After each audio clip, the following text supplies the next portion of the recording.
Billionaire sees poor girl mowing the mansion's lawn. She says, "My little brother is sick. I need money for his medicine." He can't hold back the tears. The sound didn't belong there. Henry Sterling paused in the middle of the hallway, a cup of still hot coffee in his hands. It was Saturday morning, and Saturdays in the Willows gated community were sacred, as silent as an empty cathedral. For 15 years, ever since he bought the property, no sound had ever disturbed his mornings. Not the lawnmowers of distant neighbors, nor children playing, nothing.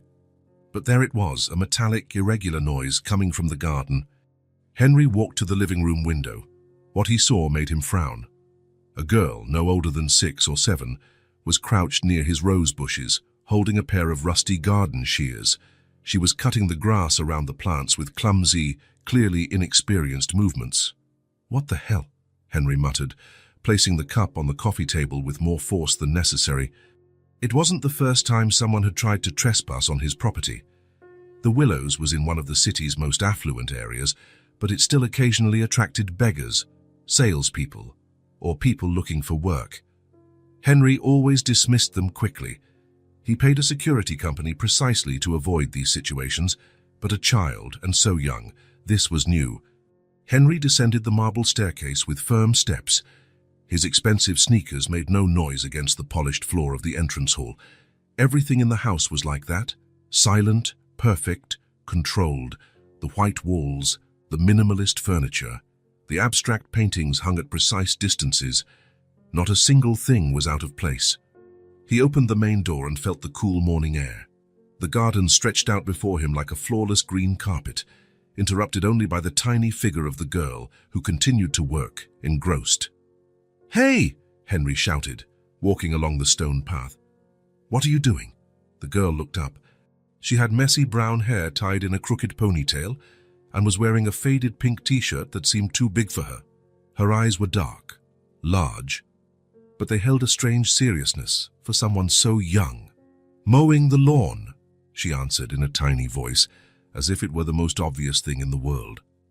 Henry stopped a few feet away, his hands on his hips. The girl was even smaller than she had appeared from the window. It was hard to believe someone so little was there alone. "This is my property.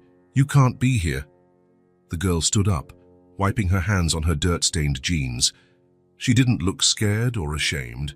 In fact, there was a strange determination on her little face. "I know it's yours," she said. "But you weren't using this part, and it's a bit overgrown." "That doesn't matter. You need to leave now." Henry tried to sound firm, but there was something unsettling about scolding such a small child. "Can I finish first? There's just a little bit left." The girl's audacity left Henry momentarily speechless. He was used to being obeyed immediately. In business meetings, a single word from him could make executives tremble. But here was a 6-year-old child negotiating with him. "No," Henry said, regaining his composure. "You can't finish. You shouldn't have even started. This is private property." The girl sighed, as if she were the one dealing with a stubborn child. The sound was amusing, coming from someone so small. "Okay," she said, putting the shears into a small, worn-out backpack that had a butterfly sticker on it. "But you could have let me finish. I'm not doing anything wrong. You're trespassing on my property." "I'm helping it look prettier." Henry felt a vein throb in his temple. "Why are you doing this? Where are your parents? Do they know where you are?" The girl stopped packing her backpack and looked him directly in the eyes. There was something in her expression that Henry couldn't decipher. It wasn't defiance, nor fear. It was something deeper, sadder. "My brother's sick," she said, with a seriousness that definitely didn't match her age. "Time raising money for his medicine." The words hit Henry like a punch to the gut. He opened his mouth to reply, but nothing came out. The girl continued speaking, her voice low but steady. "Thomas needs medicine every day, or his fever won't go down. I thought if I mowed the lawns of the big houses, people might give me a few dollars." Henry felt something strange happening in his chest, a pressure, as if something were breaking inside. The girl stood there, with her old backpack and rusty shears, explaining why she had trespassed on his property, as if it were the most natural thing in the world. And she was only 6. "Thomas is my little brother," she continued, her voice trembling slightly. "He's 5. He gets sick a lot. And the doctor said we need to buy the right medicine. The cheap ones don't work well." Henry blinked, and something warm ran down his face. Tears. He was crying. When was the last time that had happened? He couldn't remember. "What's your name?" Henry asked, his voice softer now. "Alice. Alice Miller." "How old are you, Alice?" 6. I'll be 7 next month." Henry swallowed hard. 6 years old, and she was here, trying to earn money to buy medicine for her sick brother, with old shears and a determination that most adults he knew didn't possess. "Where do you live?" Alice pointed beyond the property walls, toward what Henry knew to be one of the city's poorer neighborhoods. "On Blossom Street, house number 47. It's the small blue one with the broken fence." Henry knew the area. He had driven past it a few times on his way to the office. Small houses, poorly maintained streets, old cars parked on the sidewalks. He had never really paid attention, but now the images came back to his mind with painful clarity. "Show me," Henry said. Alice frowned. "What?" "Your house. Show me where you live." "Why?" she asked with the natural curiosity of a 6-year-old. Henry hesitated. He didn't know why himself. Something in that conversation had changed something inside him, something he didn't fully understand. "I want to meet your brother," he said finally. Alice studied Henry's face for a long moment, biting her lower lip as children do when they're thinking. "Okay," she said eventually, "but you can't scare Thomas. He gets nervous around people he doesn't know." The walk to Alice's house took only 15 minutes, but for Henry, it was like entering a completely different world. The girl walked beside him with small, quick steps, chattering nervously about random things, like how she learned to use the shears, how she knew Saturday was the best day to mow lawns because people were home. They left the affluent area of the gated community and entered a neighborhood where the houses were small and close together. Some had well-kept gardens, others were clearly neglected. Children played in the streets, and adults chatted on their porches. Henry had never been here before. Even driving by, he had never really seen it. House number 47 was exactly as Alice had described. Small, tiny, faded blue sets with a wooden fence that was half fallen. The front yard had more dirt than grass, and there were toys scattered on the porch, a doll with no hair, a few broken cars. "This is it," Alice said, opening the gate, which creaked loudly. Henry followed her up the path to the front door. The paint was peeling, and one of the windows had a cracked pane that someone had fixed with duct tape. Alice opened the door without a key. "Thomas," she called in her tiny voice, "I'm home." The inside of the house was even more striking than the outside, not for its beauty, but for the raw reality that Henry had never witnessed up close. The living room was tiny, with an old sofa that had patches on the cushions and a small television on top of a wooden crate. The floor was worn tile, and the walls had damp stains in some places, but there was something more. There was life there. Children's drawings taped to the refrigerator, a colorful blanket thrown over the sofa, storybooks stacked on a small table. It was messy, yes, but there was a warmth that Henry's mansion, with all its perfection, had never possessed.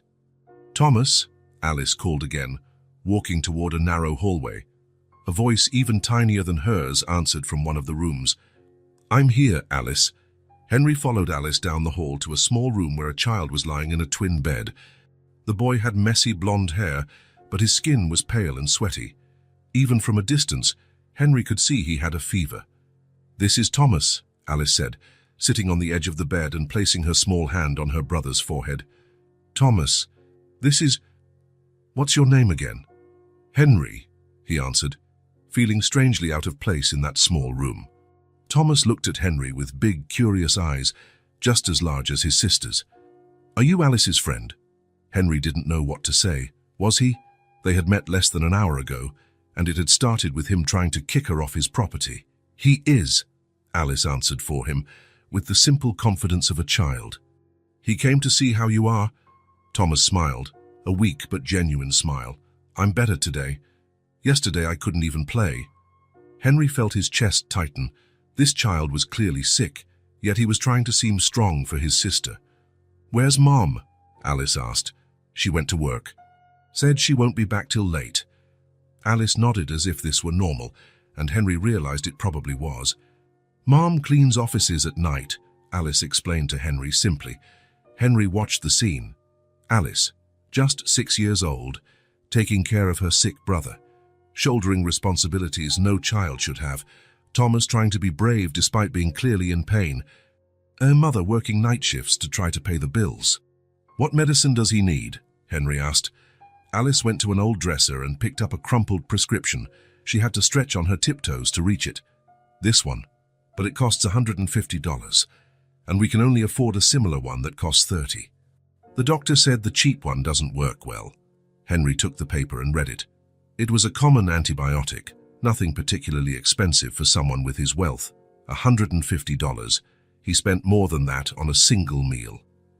Let's go to the pharmacy, Henry said. What? Alice asked, her eyes wide. We're going to buy the medicine. Now, Alice shook her little head. I don't have enough money. I only made $5 mowing your lawn. I'll pay. The silence in the room was total. Alice stared at him as if he had spoken a foreign language. Why? She asked with the raw honesty of a 6-year-old. Henry looked at Thomas, who was watching him with those big, trusting eyes, then at Alice, who was staring at him with a mixture of hope and confusion. Because it's the right thing to do, Henry answered, and for the first time in years, he felt he was speaking an absolute truth. The pharmacy was just 2 blocks from the house. Henry took Alice's small, warm hand to cross the streets, a gesture he made automatically and which surprised him. Alice didn't let go of his hand once during the walk. At the pharmacy, Henry paid for the medicine without hesitation and also bought a few extra things the pharmacist recommended. Children's vitamins, a better thermometer, and a strawberry-flavored cough syrup. That's a lot of money, Alice whispered, looking at the bags. No, it's not, Henry replied, and realized that for him, it really wasn't. When they returned, Thomas was already asleep. Alice gave him the first dose of the medicine with the care of an experienced nurse, and Henry watched her tend to her brother with a tenderness that left him speechless.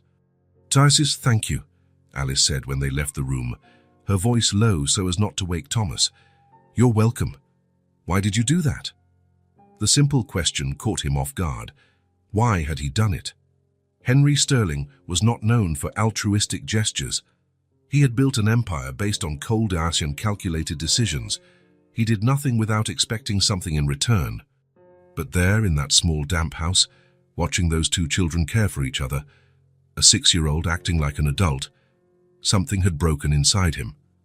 Something that had been locked away for so long he had forgotten it existed. I don't know, Henry admitted. Alice smiled, the first true smile he had seen from her. That's okay. Sometimes we do good things without knowing why. Henry left the Miller house with a strange feeling in his chest. The sun was setting, and he drove back to the Willows in silence, trying to process what had happened. When he got home, the mansion seemed different. It was still perfectly clean and organized, but now the silence wasn't comforting, it was oppressive. Henry walked through the empty hallways, up the marble stairs, and sat in his living room looking out the window at the garden where it all began. For the first time in his life, Henry Sterling had done something without calculating the return. He had helped someone simply because it was the right thing to do, and the feeling was both liberating and terrifying. He didn't know what this meant for him, or what he would do next, but he knew something fundamental had changed. The 6-year-old girl, with her rusty shears and fierce determination, had accomplished what years of therapy and self-help had not. She had broken through the armor Henry had built around his heart. And for the first time in a very, very long time, Henry Sterling didn't feel completely alone. Henry was in his office when he heard the doorbell. It was 10 in the morning on a Tuesday, and he was working from home, reviewing quarterly reports. The sound made him look up from his papers, frowning. No one ever rang his doorbell. Deliveries were left at the gate, and visitors were always scheduled. Henry went downstairs wondering if it was a persistent salesperson. When he opened the door, he found Alice standing on the step, holding an old cookie tin with both her small hands.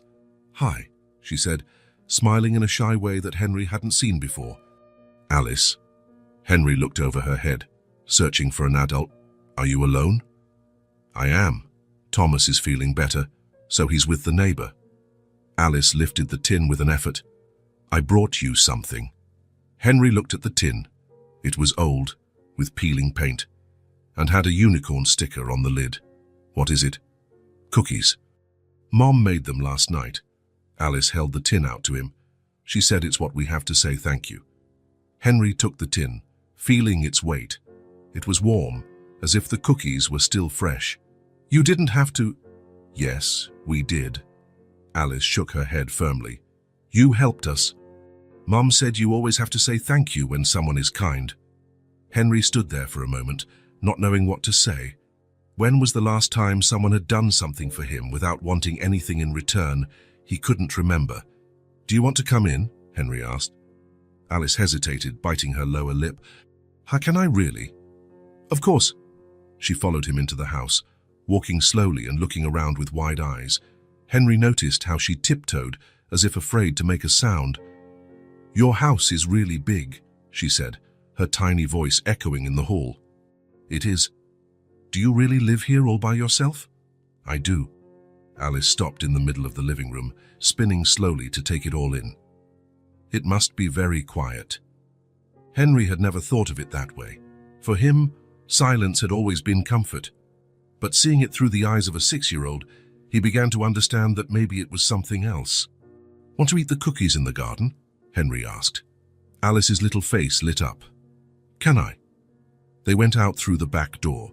The garden was perfect as always, with the grass cut in straight lines and the flowers arranged by color. Henry took 2 patio chairs and placed them in the shade of a large tree. Alice climbed into the chair with some difficulty, her little legs dangling, not reaching the ground. She opened the tin, and the sweet smell of chocolate chip cookies filled the air. They were small and a bit lopsided, clearly handmade. Mom doesn't make cookies often, Alice said, offering the tin to Henry. But she wanted to make them nice. Henry took a cookie and bit into it. It was too sweet and a little burnt on the edges, but there was something about it that made Henry smile. It's good, he said. And it was true. Alice took a cookie for herself and settled into the chair, kicking her feet in the air. Thomas is much better, she said. He even played a little yesterday. It's been a while since he's done that. That's good. Mom was happy when I told her you paid for the medicine. Henry stopped chewing. She was. She said you're a good person. Alice looked at the cookie in her small hands, and that there are good people in the world. Henry felt that familiar pressure in his chest. Girls, and what else did she say? That I could come here to say thank you, but only if you let me. Alice took a small bite of her cookie. Do you let me? Of course. They sat in silence for a moment, eating the lopsided cookies and listening to the birds in the garden. Henry watched Alice swing her legs and wondered when was the last time he had seen a child just be a child. Can I tell you something? Alice asked suddenly. You can. Alice looked around as if to make sure no one else was listening. My dad left when Thomas was born, she said, her voice low. Henry felt a lump form in his throat. He did? Yeah. He didn't want 2 kids. Said it was already hard with just me. Alice spoke as if she were telling any other story, but Henry saw how her fingers squeezed the cookie. Mum was sad for a while. Henry didn't know what to say. How could a 6-year-old talk about abandonment so matter-of-factly? But it's okay now, Alice continued quickly, as if she had seen the expression on his face. We don't need him. And your mum? How does she manage to take care of you? She works as a cleaner, cleans houses and offices. Alice shrugged. Sometimes she comes home really tired, but she always asks how our day was. Henry imagined a woman coming home after cleaning offices all night, still having the energy to care for 2 small children. The image made the lump in his throat grow bigger. And do you go to school? Henry asked, although something in Alice's behavior had already suggested the answer. Alice shook her head. Not anymore. Thomas gets sick a lot, and someone needs to take care of him when Mom's at work. The words hit Henry like a punch. Since when? Since last year. When Thomas started getting sick all the time. Alice spoke as if it were the most natural thing in the world. I can read a little, so it's okay. Henry remembered how he had found her mowing the lawn, a 6-year-old taking on adult responsibilities, and now he discovered she had dropped out of school to care for her sick brother. "Do you miss school?" Henry asked, his voice coming out lower than he intended. Alice thought for a moment, swinging her legs. "Sometimes. I like to draw, and there was a teacher who read really beautiful stories." Henry pictured Alice at school, sitting at a small desk with other children, raising her little hand to ask questions, running around during recess. The image made the lump in his throat even bigger. "But that's just how it is," Alice continued, as if she had read his thoughts. "Family takes care of family." Henry looked at the girl beside him, 6 years old, and already talking about sacrifice and responsibility like an adult. He thought of his own childhood, how his parents were always traveling, how he had grown up practically alone with nannies and private tutors. He had had everything money could buy, but he had never had what Alice had, someone who cared enough to sacrifice everything for him. "Your mom must be proud of you," Henry said. Alice smiled, and this time it was a true smile that lit up her whole face. "She says I'm brave, but I think she's the brave one, taking care of us alone." Henry watched Alice talk about her mother, saw how her eyes sparkled with admiration. When was the last time he had felt something like that for someone? When was the last time someone had spoken of him that way? "But what about you?" Alice asked suddenly, looking at him with those big, curious eyes. "Your family?" Henry hesitated. How could he explain to a 6-year-old that he had grown up in a family where love was something negotiable, that his parents saw him more as an investment than a son? "I don't have a family," Henry said simply. "So everyone has a family," Alice said with the strange wisdom of children. "Sometimes they just don't live together." "Mine doesn't exist anymore." Alice studied him with those serious eyes, too old for her age. "Is that why you're alone in this big house?" Henry nodded, not trusting his own voice. "Oh, that must be sad," Alice said, and there was genuine compassion in her tiny voice. They sat in silence for a while, eating the lopsided, overly sweet cookies from Clara Miller. Henry looked at Alice and saw a child who had lost her childhood to care for her family. Alice looked at Henry and saw a man who had lost his family to get everything else. "Can I come back another day?" Alice asked when she finished her cookie. "Of course," Henry replied, and was surprised by the quickness of his answer. "Promise you won't get tired of me. Thomas says I talk too much sometimes." Henry looked at this brave 6-year-old girl with her homemade cookies and her stories of sacrifice and love, and felt something he hadn't felt in years, the desire for someone to come back. "I promise," he said. And for the first time in a long time, Henry Sterling made a promise he intended to keep. "Okay." Alice jumped down from the chair and closed the cookie tin. "I'll leave the rest of the cookies with you. Mum said good food is meant to be shared." Henry took the tin, feeling its weight and warmth. It was the first time in years someone had cooked especially for him. "Thank you," he said. "You're welcome." Alice smiled and waved. "But by Henry." Henry watched her walk out of the garden, a small figure with determined steps, heading back to her life of impossible responsibilities. And for the first time since he could remember, Henry Sterling didn't want the silence to return. The following Thursday, Henry was working when he heard the doorbell. This time he didn't hesitate. He knew who it was. Alice was on the step with a crumpled piece of paper in her hand and a shy smile on her face. "I made a drawing for you," she said, holding out the paper. Henry took the drawing and studied it. It was a big house with many windows, and in front stood 2 stick figures, one tall and one small, holding hands. At the top of the page, written in crooked letters, was Henry and Alice. "That's us," Alice explained, standing on her tiptoes to point. "You're the big one, and I'm the little one." Henry felt something warm spread through his chest. "It's beautiful. Can I come in?" "You always can." And so it began. Alice would show up 3, sometimes 4 times a week, always with something in her hands, a new drawing, a flower she had found on the way, or just her own empty hands and a story to tell. Henry discovered she had an impossible imagination for a 6-year-old. She told stories about princesses who lived in castles made of clouds, about cats that could fly, about trees that grew chocolates instead of fruit. "And then the dragon found out he wasn't mean," Alice said one afternoon, sitting cross-legged on the living room floor. He was just missing his dragon mommy. "And what happened next?" Henry asked. He was sitting in his armchair, a forgotten report in his lap. The princess helped him find his mommy and they became friends. Alice smiled. Everyone needs friends. Henry treasured every word. He found that he liked hearing Alice's tiny voice filling the empty hallways of his house.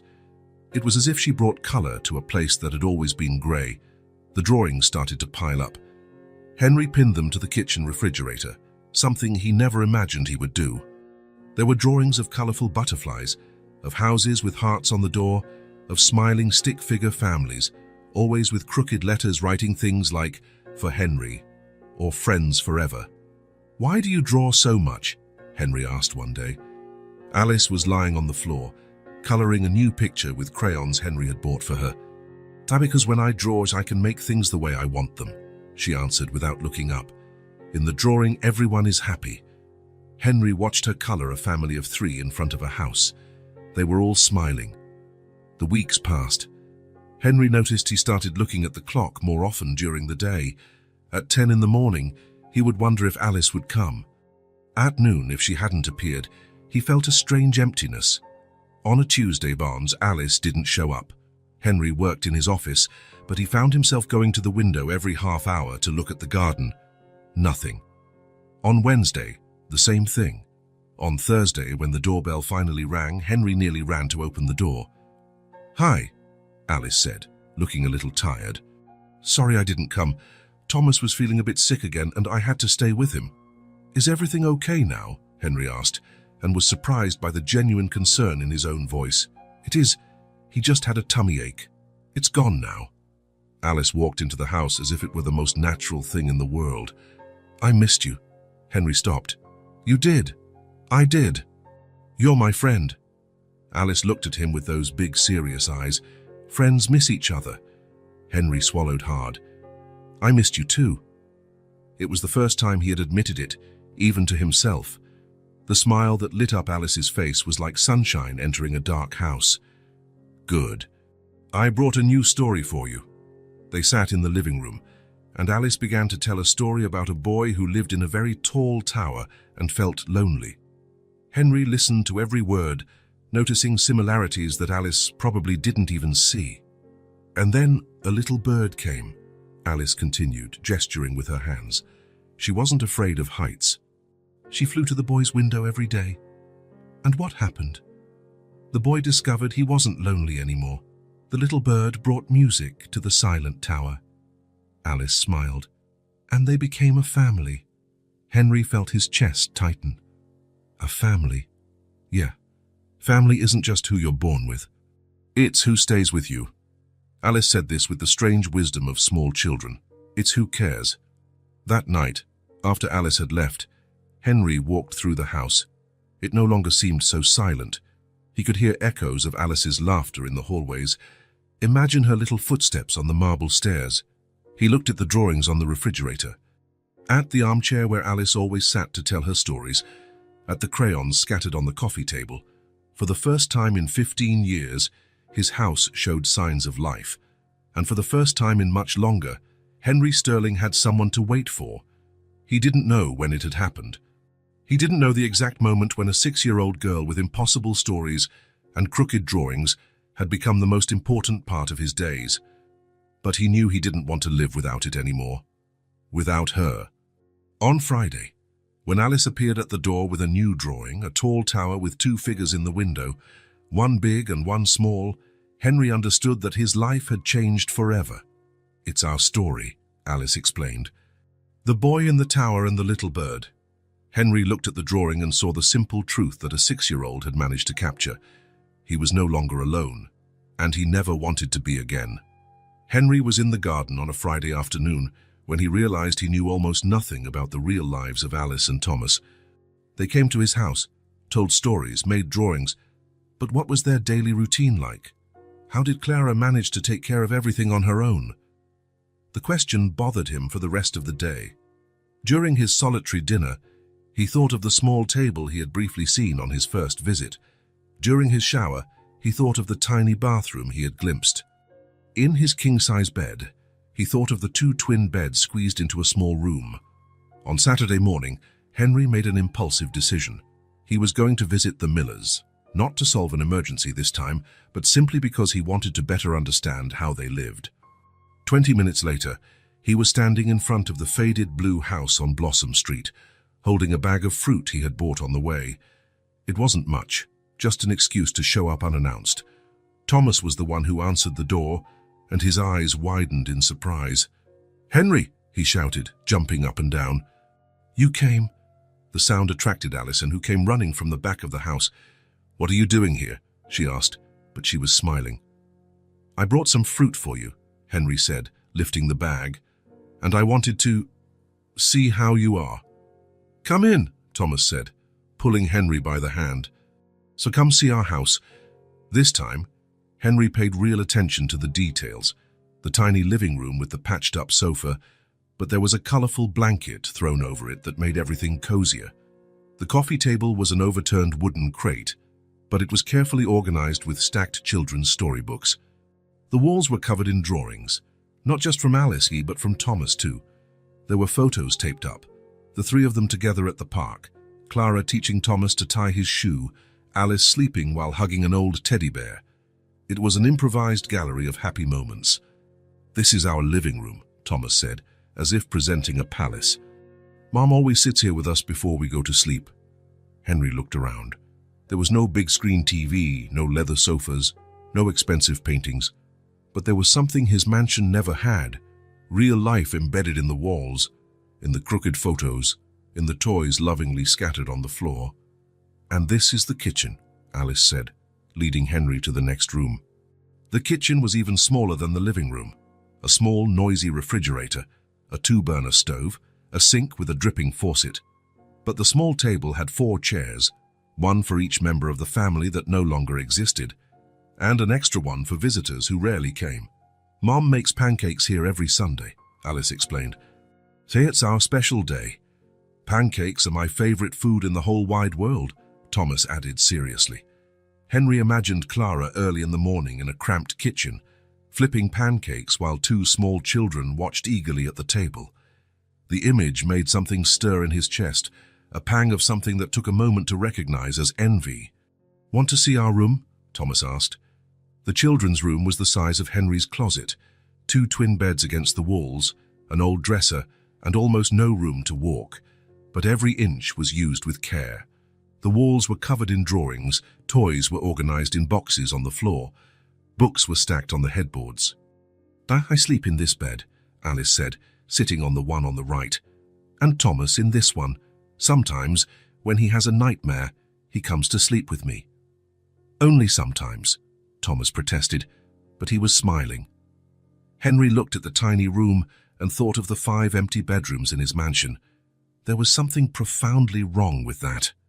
"So let's play," Thomas asked, already pulling out a box of toys. They sat on the living room floor, and Henry found himself playing with dolls with 2 small children. Thomas arranged a family of plastic figures at an imaginary tea party. "You can be the daddy," Thomas said, handing a doll to Henry. Henry took the doll, feeling a familiar tightness in his chest. "I don't know how to play daddy." "It's easy," Alice said with the wisdom of a 6-year-old. "You just have to take care of the family and make everyone happy." They played for over an hour. Henry discovered he was good at making funny voices for the dolls, and that laughing with 2 children was infinitely better than any business meeting he had ever attended. The sound of a key in the door interrupted them. "Mommy!" Thomas shouted, dropping the toys and running to the entrance. Henry stood up, suddenly nervous. Clara Miller entered the room, and Henry saw her properly for the first time. She was young, no older than 28, but there was a deep weariness in her eyes. She wore a cleaning uniform and carried an old bag over her shoulder. But when she saw her children, her face transformed with a genuine smile that erased all the fatigue. "My loves," she said, bending down to hug Thomas and then Alice. "How was your day?" "Mom, Henry came to visit us," Alice announced. "He brought fruit and played house with us." Clara looked up and saw Henry standing there, still holding a plastic doll. For a moment, neither of them spoke. "Mr. Sterling," Clara said finally, her voice low but respectful, "I didn't know you were here." "Henry," he corrected. Just Henry and I wanted to get a better sense of where you live. Clara studied his face for a moment, as if trying to understand his intentions. I hope you don't mind, Henry added quickly. I brought some fruit. The smile that appeared on Clara's face was small but sincere. Thank you. And of course I don't mind. It's nice to have a visitor. Mom, he does funny voices for the dolls, Thomas announced. Clara laughed, a beautiful sound that filled the small room. Really? And he's learning to be a pretend daddy, Alice added. Henry saw Clara blink quickly, as if holding back tears. How about I make a snack for everyone? Clara asked, changing the subject.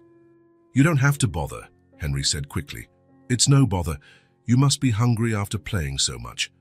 Henry followed Clara to the kitchen and watched her open the refrigerator. She studied the contents carefully. A few eggs, a little milk, leftovers in small containers. I can make scrambled eggs, Clara said, more to herself. Henry felt his chest tighten. She was offering to share the little food she had with a man who could buy the entire supermarket without feeling a difference in his bank account. Actually, Henry said carefully, I was thinking, maybe I could run out and buy a few things for everyone's snack. Clara stopped, her hand on the refrigerator door. You don't have to... Henry, he corrected again. Das, and I'd like to... If you'll let me. Clara stared at him for a long moment. Why? The simple question caught him completely off guard. Why? Because he saw an exhausted mother trying to do her best with almost nothing. Because he saw two children who deserved more than leftovers from the fridge. Because you welcomed me into your home, Henry said finally. And I'd like to return the favor. The smile that appeared on Clara's face was cautious, but genuine. Okay, but nothing too expensive. We don't want... I know, Henry said gently. Henry returned 40 minutes later with grocery bags. He had been careful. Fresh fruit, bread, milk, cheese, a few simple but nutritious things. Nothing that looked like charity, just good food to share. When he opened the bags on the kitchen table, he saw Thomas and Alice's eyes widen. Look, apples, Thomas exclaimed, as if he had discovered treasure.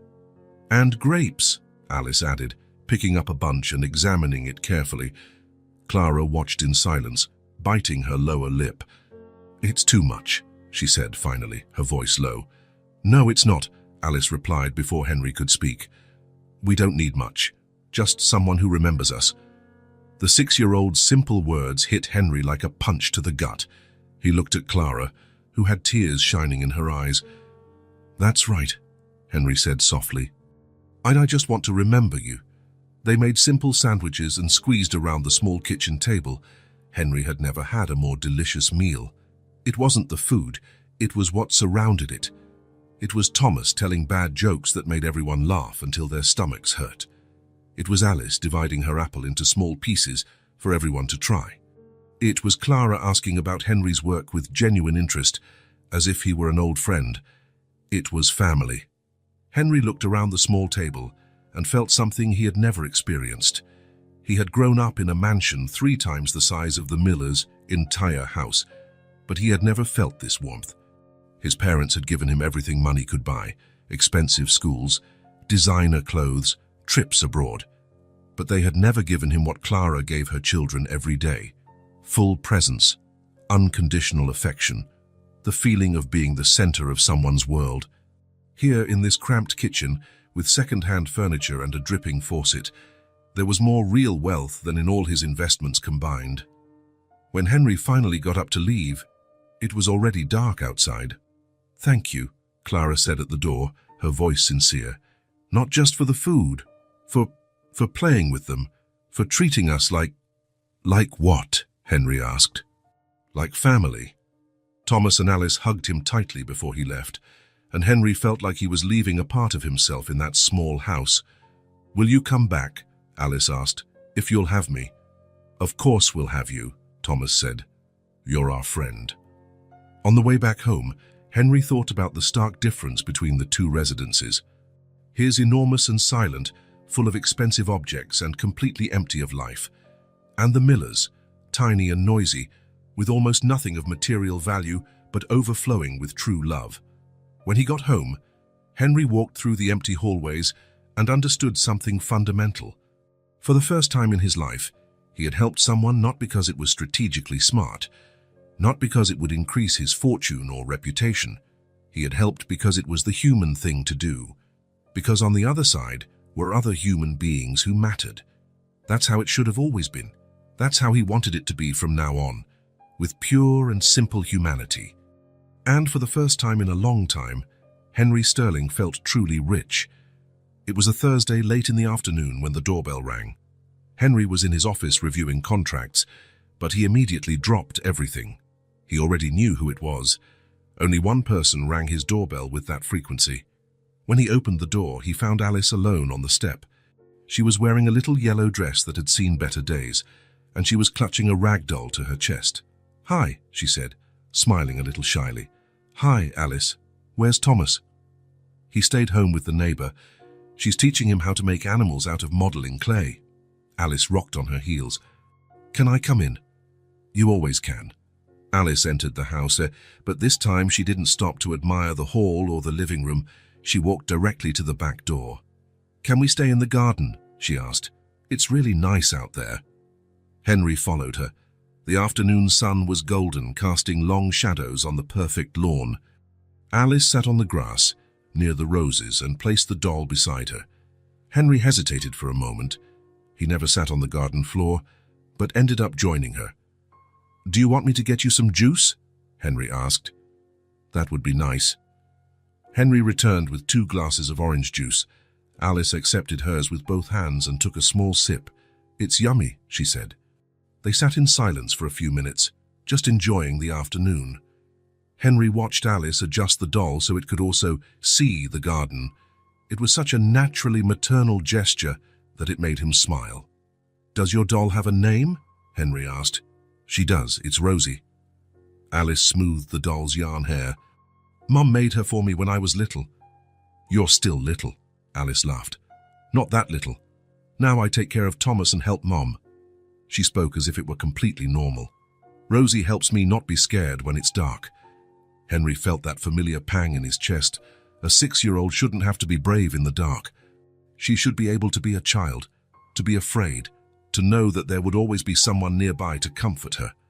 "What are you afraid of in the dark?" Henry asked gently. Alice thought for a moment, swirling the juice in her glass. "Sometimes I'm scared that something will happen to Mum when she's at work. Or that Thomas will get sick again and I won't know what to do." The raw sincerity of the answer left Henry speechless. Alice carried worries that adults struggled to handle, and she was only 6. "But Rosie reminds me that I'm strong," Alice continued, hugging the doll, "and that Mom always comes home." They returned to a comfortable silence. A gentle breeze swayed the flowers, and a few birds sang in the trees. Henry watched Alice look around the garden, then at the huge house behind them. Her eyes scanned the enormous windows, the white columns, the vastness of the property. Henry saw her mentally count the rooms she could identify from the windows. "Henry," Alice said finally, her voice low and curious. She turned to look at him directly, with those big, serious eyes. "Why do you live in such a big house all alone?" The simple question hit him like a gunshot. Henry opened his mouth to answer, but no sound came out. How had a 6-year-old managed to ask the question he had been avoiding for years? Alice waited patiently, playing with the petals of a rose that had fallen on the ground. There was no judgment in her question, just genuine curiosity and perhaps a little bit of concern. Henry looked at the house around them, the huge windows reflecting the setting sun, the empty hallways he could imagine through the walls, the rooms that were never used, the dining room where he never received guests, the gourmet kitchen where he rarely cooked. "Because I always worked too much," Henry said finally, his voice coming out lower than he intended. "And I forgot to live." The words hung in the air between them. Henry was surprised by his own honesty. He had never admitted this even to himself, let alone to someone else. Alice absorbed the answer in silence, nodding as if it made perfect sense. "It's sad to live alone," she said simply.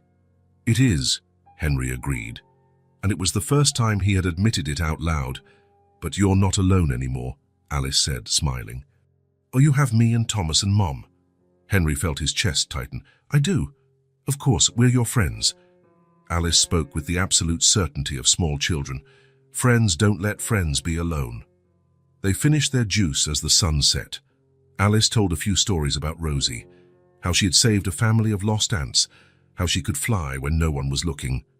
Henry listened to every word, but part of his mind was still processing the question and his own answer. When it was time for Alice to go home, Henry walked her to the gate. "Thanks for the juice," she said, quickly hugging his legs. "Thanks for the company. Bye, Henry, bye, Big House." Henry watched her walk down the street until she disappeared around the corner. Then he returned to the garden and sat in the same spot where they had been together.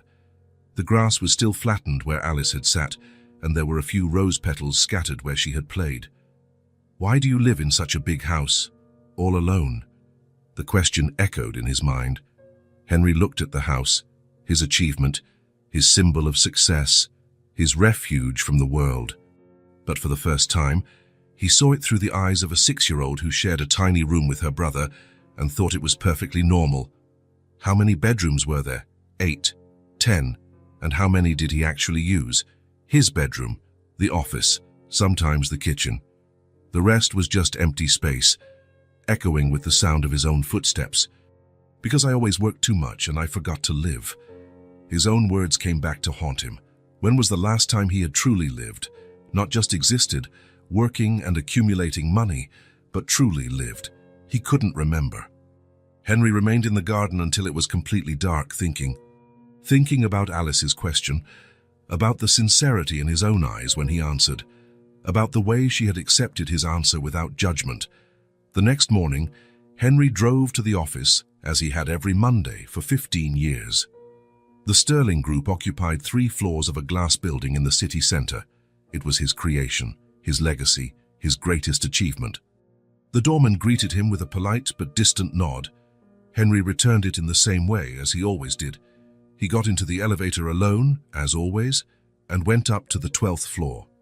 The doors opened to reveal the perfectly organized office. Desks aligned, computers on tires, employees already working even though it was only 8 in the morning. Henry walked down the main hallway toward his office.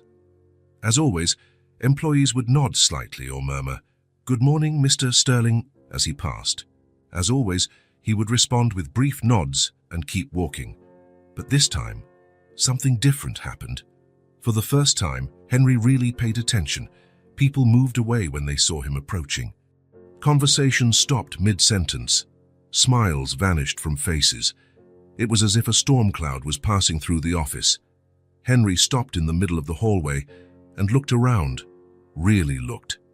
He saw how people avoided eye contact, how they hunched over their desks when he passed, how the entire atmosphere became tense with his presence. When was the last time he had seen someone smile spontaneously in the office? When was the last time he had participated in a casual conversation with an employee? He couldn't remember. Henry reached his office, a huge room with a panoramic view of the city, expensive furniture, trophies and certificates hanging on the walls. He sat in the leather chair behind the mahogany desk and looked through the glass walls at the rest of the office. His employees worked in silence. There were no laughs, no lively conversations, no sign that these people enjoyed being there. It was efficient, yes, productive, certainly, but it was completely devoid of humanity. At 12:30, Henry went down to lunch at the building's executive restaurant. It was an elegant place, with well-spaced tables and a view of the city. As always, he sat alone at a table for 2. The waiter brought his usual order without him having to speak. Grilled salmon, salad, sparkling water. Henry ate in silence, observing the other tables. Executives lunched in groups and discussing business or laughing at jokes. There was movement, energy, life. But no one approached Henry's table. No one invited him to join them. He was feared, respected, but not welcome. When was the last time someone had invited him to lunch for pleasure? Not out of obligation. He couldn't remember. Henry returned to the office and spent the afternoon reviewing reports, approving budgets, making decisions that would affect hundreds of people. It was what he always did. It was what he did best. But now there was a difference. Now he could hear the silence in the hallways when he passed, the silence in the meeting room when he entered, the silence around his table in the restaurant, the silence in his life. At 6 in the evening, as the office began to empty, Henry stood watching from his window. He saw groups of employees leaving together, chatting animatedly, making plans for happy hour or the weekend. He saw families reuniting in the parking lot, children running to hug their parents arriving from work, and he stood there, alone in his 12th floor office, surrounded by all the symbols of his success. There were diplomas on the walls, from Stanford, summa cum laude, trophies from business awards he had won over the years, photos of him shaking hands with politicians and celebrities, a picture from Forbes magazine where he was featured on the list of most promising young entrepreneurs. Everything was there. All the achievements he had chased since he was 20, all the success he had imagined would make him happy, but he was completely alone. What was once comfort, the silence, the control, the respectful distance from others, now weighed on him like a lead cloak. Henry understood that he had built an empire, but in the process, he had completely isolated himself from the world. "Why do you live in such a big house, all alone?" Alice's question returned with full force. He lived alone because he had chosen work over relationships. He had chosen money over human connections. He had chosen success over life. Henry thought of the small table in the Miller's house, where 4 people squeezed together and laughed. He thought of the way Thomas had jumped into his arms, the way Alice trusted him completely, the way Clara had treated him like family. He compared that to his dining table for 12, where he always ate alone, to his 8 empty bedrooms, to his silent hallways. He had everything money could buy, but he had nothing that truly mattered. For the first time in years, Henry Sterling wondered if there was still time to change, if it was still possible to build a life that had human warmth beyond just financial success, if it was still possible to learn to live instead of just work. A 6-year-old's question had cracked something inside him, and now, sitting alone in his office as the sun set over the city, Henry understood that his entire life needed to be rethought. He had wasted so much time building a fortress around himself that he had forgotten how to be human. But maybe, just maybe, it wasn't too late to learn. Henry was in his home office when he heard desperate knocking on the door. It wasn't the soft chime of the doorbell he was used to. It was small, urgent punches, as if someone was trying to break down the door. He ran down the stairs and quickly opened the door. Alice was there, but it wasn't the Alice he knew. She was crying so hard she could barely breathe, her little face red and wet with tears. She was wearing the same clothes as the day before, but now they were wrinkled and dirty. "Alice." Henry knelt down immediately. "What happened? Are you hurt?" "We were evicted," she managed to say between sobs. "Mom tried, but it didn't work." Henry felt as if the floor had vanished from under his feet. The world started spinning around him. Evicted. The Miller family had been evicted. "Take a deep breath," Henry said, pulling Alice inside the house. "Can you tell me what happened?" Alice tried to calm down, wiping her nose on the sleeve of her t-shirt. "The man came early this morning. He said we had to leave. Mom cried a lot, but he wouldn't let us stay." Henry knelt in front of her, holding her small, cold hands. "Where are your mum and Thomas now?" "At the neighbor's house. Mrs. Gable let us stay there today, but she said it can't be for long." Alice started crying again. "Mom is so sad. She won't stop apologizing to us." Henry felt an anger he had never felt before. Not anger at a specific person, but anger at the situation, the injustice, the idea that a family like the Millers could be thrown out on the street. "Alice, listen to me," Henry said, his voice as firm as he could manage. "No one is going to be on the street. Do you understand? I'm going to fix this." "How?" she asked, her eyes big and full of hope. Henry didn't know how, but he knew he was going to fix it. This family had become a part of him. Not on paper, there were no documents or contracts connecting them, but in his heart, and he wasn't going to let them suffer anymore. "Come with me," Henry said, grabbing his car keys. "Let's go get your mom and Thomas." The neighbor's house was 2 streets down from the Miller's old house. It was small like all the others in the neighborhood, but well kept. Henry knocked on the door and waited. A woman in her 60s answered. She had kind eyes, but Henry saw worry in her expression. "You must be Mrs. Gable," Henry said. "I'm Henry Sterling. Alice told me what happened." "Oh, you're the Henry," Mrs. Gable said, offering a tired smile. "They're here. Please, come in." Henry followed Mrs. Gable into the small living room, where he found Clara sitting on an old sofa holding Thomas in her lap. Clara's eyes were red from crying, and Thomas looked confused and scared. "Henry," Clara said, standing up quickly. "What? Why are you—" "Alice told me," Henry said simply. "I came to help." Clara started crying again. "I'm so sorry. I tried to pay the rent, but with Thomas's medicine and the bills, I couldn't get it all together in time." Henry felt his chest tighten.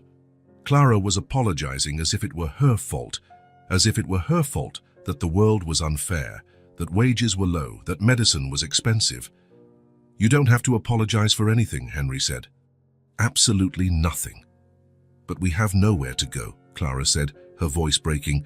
"Mrs. Gable was very kind to let us stay here today, but she can't keep us, and I don't know where—" "I do," Henry interrupted. "You're going to stay in a new house, a good, safe house." Clara stared at him. "What do you mean?" "I'm going to rent a house for you." "A real house, where you can stay for as long as you need." "Henry, no." Clara shook her head. "We can't accept that. It's too much." "Why is it too much?" Henry asked. "You're my family now." The words came out before he could think about them. But as soon as he said them, Henry realized they were true. The Millers were his family, the only family he had. Thomas slid from his mother's lap and ran to Henry. "Are you going to give us a new house?"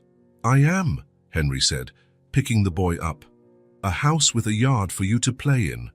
"With a swing?" Thomas asked, his eyes shining. "With a swing," Henry promised. Henry spent the rest of the day on the phone. He called real estate agents, explained what he needed. A 3-bedroom house in a safe neighborhood, available immediately. He explained that money was no object, that he could pay in advance, that he just needed it to be fast. In 2 hours, he had 5 options to see. The third house they visited was perfect. It was on a quiet, tree-lined street with well-kept houses and children playing on the sidewalks. It had 3 bedrooms, 2 bathrooms, a spacious kitchen, and a backyard with a large tree. "This one," Henry said to the agent. "How much is the rent?" $4,000 a month plus security deposit, the agent replied. Henry didn't even hesitate. "I want to rent it for 2 years, paid in advance. Mr. Sterling, that's almost $100,000. "I know how much it is," Henry said. "When can I bring the family?" Clara was silent throughout the entire visit. She walked through the rooms with an expression of someone who couldn't believe what she was seeing. The bedrooms were larger than the living room of her old house. The kitchen had an island in the middle and new appliances. The backyard had green grass and enough space for the children to run. "It's too big," Clara said finally. "It's the right size," Henry corrected. "You deserve space." Alice and Thomas ran through the backyard, shouting with joy. Alice climbed the tree. Thomas rolled on the grass. It was the first time Henry had seen them with real space to be children. "Can I have my own room?" Alice asked, running back to them. "You can," Henry said. "You and Thomas can have separate rooms if you want." "I want to stay near Alice," Thomas said quickly. "So that you can share the big room and use the other one to play," Henry suggested. The children's eyes widened as if he had offered them a castle. The next day, Henry went shopping. Not the expensive shopping he was used to. He went to simple, practical furniture stores that sold nice but not extravagant things. He bought twin beds for the children, a queen bed for Clara, a round dining table with 4 chairs, a comfortable but not luxurious sofa, basic appliances, everything a family needed to be happy. "Would you like the mahogany furniture?" the saleswoman asked. "We have a very nice executive line." "No," Henry said. "I want furniture a family can use without fear of ruining it. Furniture for living, not for admiring." When the furniture arrived and was assembled, Henry took the Millers to see the finished house. Clara entered slowly, touching everything carefully, as if afraid it would disappear. "I can't accept this," she said, but her voice lacked conviction. "It's already done," Henry said simply. "Oh, the house is yours." Thomas ran straight to the backyard. Henry followed him and saw the boy spinning with his arms outstretched, laughing loudly. "Is this our real house?" Thomas asked. "It is, forever." Henry looked at the 5-year-old boy who had spent his entire life without stability, without security, without knowing if he would have a roof over his head the next day. "Forever," Henry promised. Alice appeared at the back door, still exploring the house. "Henry, there's a bathtub," she shouted. "A real bathtub." Henry smiled. In the old house, they only had a small shower. A bathtub was a luxury. "You can take a bath in the tub whenever you want," Henry said. Alice ran to him and hugged him tightly. "Thank you for giving us a home." "Thank you for giving me a family," Henry replied, and realized he had never said anything so true. 2 weeks later, Henry was having coffee in the new house's kitchen when his phone rang. "Henry, it's Sandra," said the voice on the other end. Sandra was one of the few people Henry considered a friend, more of a business acquaintance who had become close over the years. "I remember you asked if I knew anyone who needed an employee." "I remember. My cousin's diner is looking for someone. It's daytime work, Monday to Friday, fixed salary with benefits. Are you still interested?" Henry smiled. "I am. It's for a very special friend. You can send her over tomorrow to talk. Tell her it's my recommendation." Henry hung up and went to find Clara. She was in the backyard, hanging clothes on the line Henry had had installed. "Clara," Henry called, "I have some news."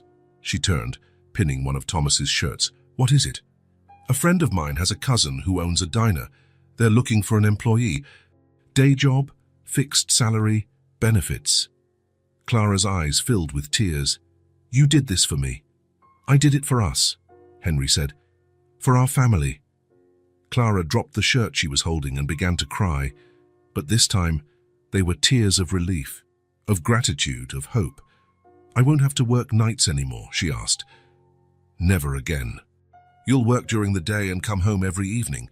You'll have dinner with the kids, help with homework, read bedtime stories." "Like a normal mum," Clara said softly. "Like the wonderful mum you've always been," Henry corrected. The first night Clara worked at the diner, Henry had dinner with them. They sat around the new round table, eating pasta with sauce that Clara had made. "How was work?" Alice asked her mum. "It was good," Clara said, smiling. "Everyone was really nice to me, and I'll get to be home with you guys every night." "And in the morning too?" Thomas asked. "And in the morning too." Henry watched the scene. A family having dinner together, talking about their day, making plans for the weekend. It was something so simple, so normal, but something the Millers had never had, and he had never had it either. For the first time in his life, Henry Sterling was sitting at a table where he truly belonged, where he was wanted not for what he could buy or the power he had, but simply for who he was. "Henry?" Alice said, interrupting his thoughts. "Now you have to come for dinner here all the time," she said seriously. "Family eats dinner together." Henry felt his chest tighten with emotion. "All the time, all the time," Thomas confirmed. "You're our dad now." Clara looked at Henry, her eyebrows raised in a silent question. Henry nodded slightly, giving permission for what he already knew was true. "He is," Clara said softly. "He's part of our family now." That night, Henry drove back to his mansion, but for the first time he didn't feel the weight of the silence when he walked in. He didn't feel the loneliness of the empty hallways, because now he had a place where he belonged, a table where he was expected, people who cared if he came home. For the first time in his life, Henry Sterling had emotional stability. Not the stability that came from money in the bank or secure investments, the stability that came from having people who loved him. And they finally had stability too. A safe home, a steady job, food on the table, the certainty that someone cared about them. It was a fair trade. They had given him a family, and he had given them security. But deep down, Henry knew he was the one who had gained the most in the exchange. It was a Sunday morning when Alice appeared at the mansion door with a folded piece of paper in her small hands. Henry was having coffee in the garden, enjoying the soft morning sun, when he heard the doorbell. "Hi," Alice said when he opened the door, smiling in that slightly shy way he knew so well. "Hi, little one. What a nice surprise." Henry bent down to her level. "Where are Thomas and your mum?" "They stayed home tidying up his room. He wants to paint the walls blue." Alice rocked on her heels, holding the folded paper. "But I wanted to give you something." "What is it?" Alice held out the paper to him. "I made a new drawing. It's special." Henry took the paper carefully. It was a standard sheet of notebook paper, folded in half. When he opened it, he saw a drawing made with colored crayons. 3 stick figures were holding hands in front of a house. The house had a red door, blue windows, and a bright yellow sun shining in the sky. There were colorful flowers in the garden, and a swing hanging from a tree. "It's beautiful," Henry said, studying every detail. Alice had taken great care with the drawing. The figures had smiling faces, and one of them was clearly taller than the other 2. "Turn it over," Alice said, biting her lower lip. Henry turned the paper over. On the back, written in large, slightly crooked letters, was a sentence: "Family is who doesn't leave." Henry read the words once, twice, 3 times. He felt something tighten in his chest, an emotion he couldn't quite name. "Who are these people?" Henry asked, looking at the drawing again. Alice came closer and pointed to each figure. This one is Mommy," she said, pointing to the middle figure. "This is Thomas." She pointed to the smallest one. "And this one," she paused, looking at Henry with those big, serious eyes, "is you." Henry felt as if the world had stopped. He looked at the drawing again, at the tallest figure that Alice had identified as him. It was holding hands with the other 2, smiling, part of the stick figure family she had created. "Me?" Henry asked, his voice coming out lower than he intended. "Yeah." Alice spoke with the naturalness of a 6-year-old who was just stating an obvious fact. "Mommy, Thomas." "And you?" Henry held the paper with both hands, as if it were something fragile that could break. It was just a simple drawing, made by a child with cheap crayons, but it felt like the most important thing he had ever owned. "Can I come in?" Alice asked. "I want to tell you about the drawing." "Of course." They sat in the living room, Alice in her favorite armchair and Henry on the sofa, still holding the drawing. "Why did you write that on the back?" Henry asked, touching the written words. "Because it's true," Alice said simply. "My old school teacher always said that family isn't just who you're born with. It's who stays with you, even when things get hard." Henry looked at the 6-year-old girl who spoke about family with more wisdom than most adults he knew. "And you think I stay?" "You stayed," Alice said, swinging her little legs. "When we were evicted, you didn't leave. When Thomas got sick, you helped. When Mum was sad, you made her smile again." Henry felt his eyes burn. "And that makes me family." "Of course. Family is who shows up when you need them, who cares when you're sad, who's happy when you're happy." Alice spoke as if she were explaining something very simple. "You do all of that." Henry looked at the drawing again. The house Alice had drawn looked cheerful, welcoming. The 3 figures holding hands seemed to belong to each other, and she had included him there, naturally, as if it had always been obvious that he was a part of it. "You know what else?" Alice continued, sliding from the armchair to sit on the floor near Henry. "Guys, Mom said something yesterday." "What did she say?" "That before you came, she was afraid we'd never have a real family, just the 3 of us, always running, always scared."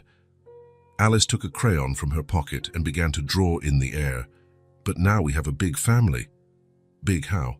"There's Mom, me, Thomas, and you. And there's also Rosie," she added, referring to her rag doll. "Family can be as big as we want it to be." Henry thought of his own childhood. He had grown up in a family that existed only on paper, parents who were always traveling, who spoke to him only about school grades and future plans. He had never truly felt that he belonged to anything. But now, looking at Alice's drawing, he understood what he had been missing his whole life. Family wasn't about DNA or last names or inheritances. It was about choosing to stay, about caring, about showing up when you were needed. "Can I ask you a question?" Henry said. "You can. How did you know I wanted to be part of your family?" Alice tilted her head to the side. "I'm thinking, you always looked like you were searching for something. And after we met, you stopped looking like that." "Like what?" "Like you were lost, like you were lonely." Alice got up and went to the window. "Now you look like you found what you were looking for." Henry followed her gaze.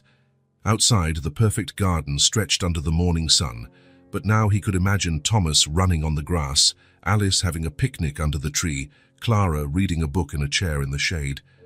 He could imagine real life happening in that space that had always been merely decorative. "Alice," Henry said, "can I tell you a secret?" "You can.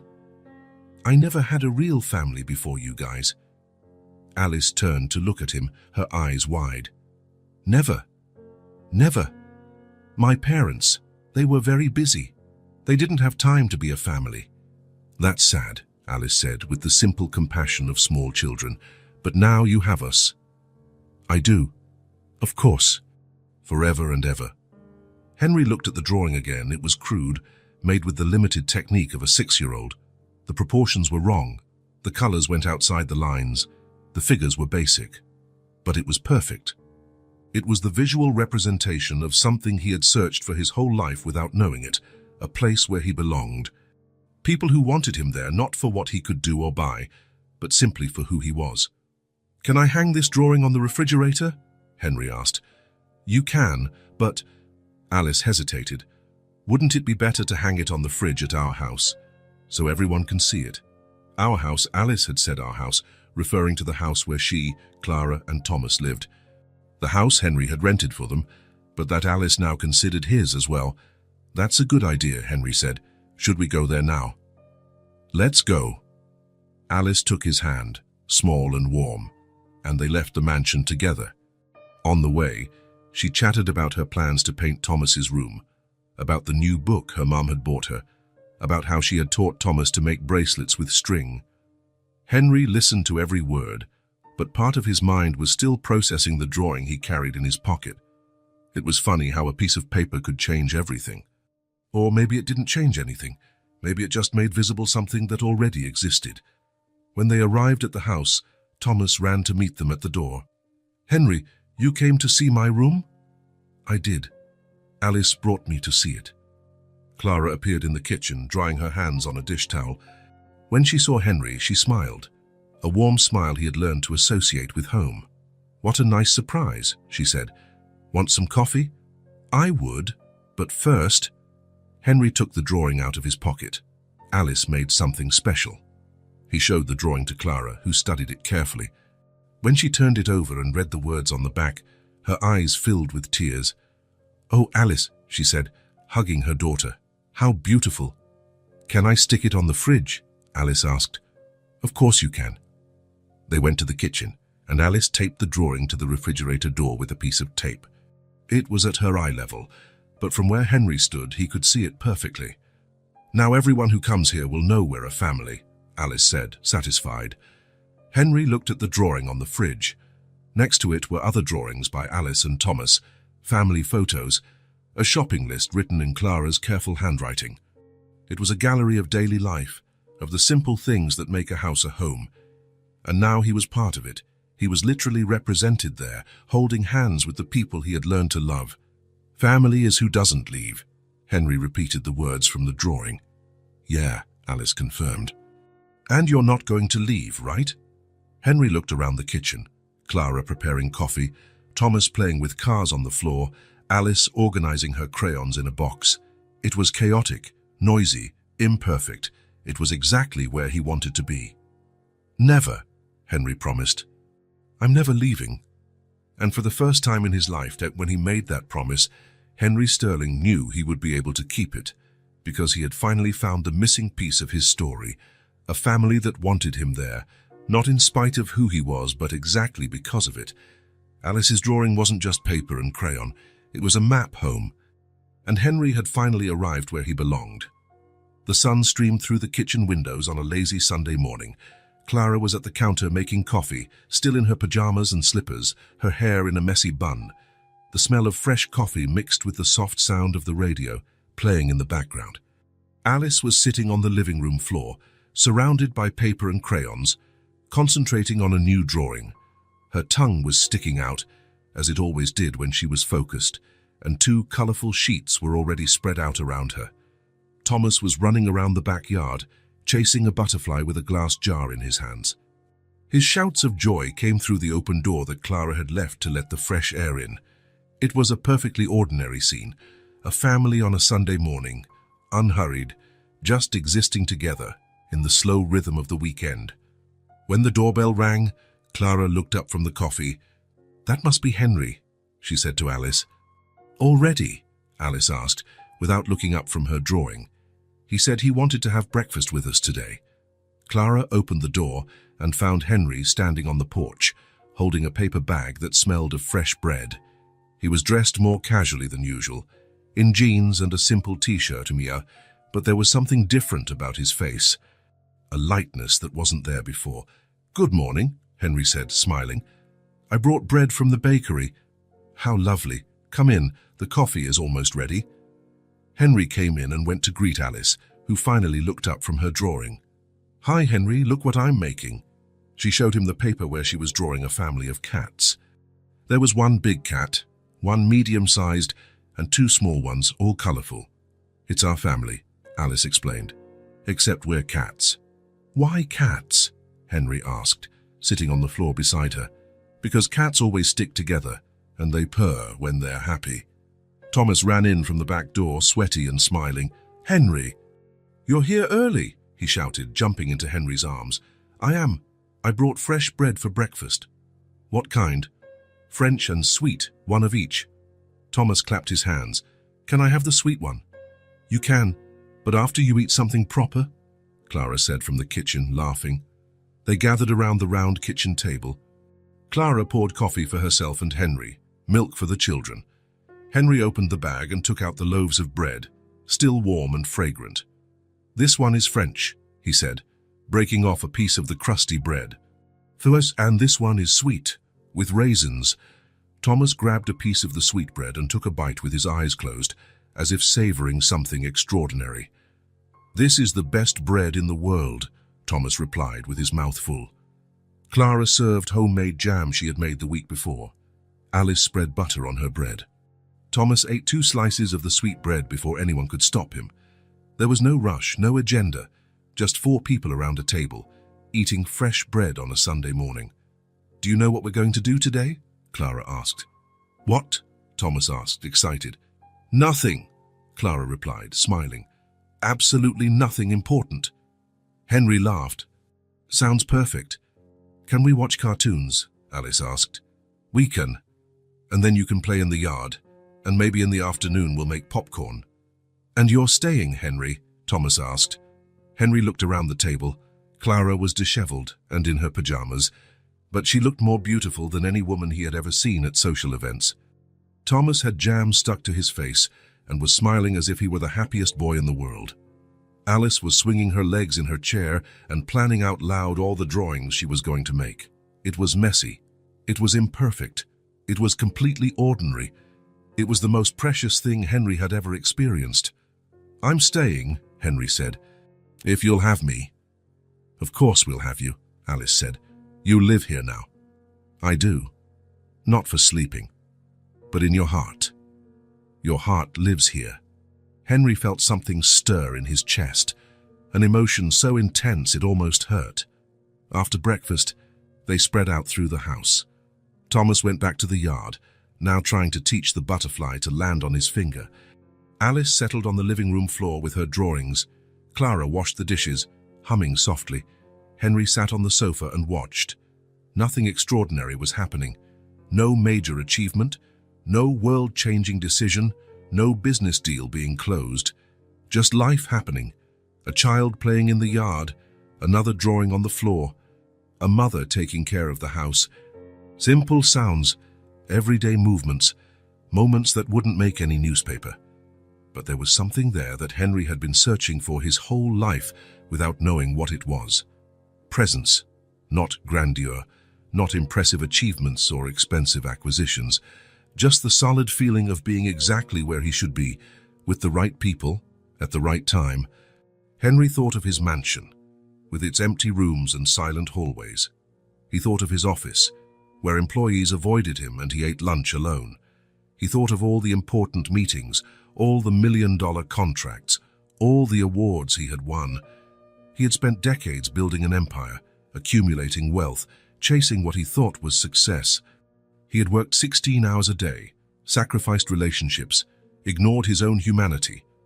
But what really mattered was happening right now, in this small living room, with a 6-year-old girl drawing cats on the floor and a 5-year-old boy trying to make friends with a butterfly.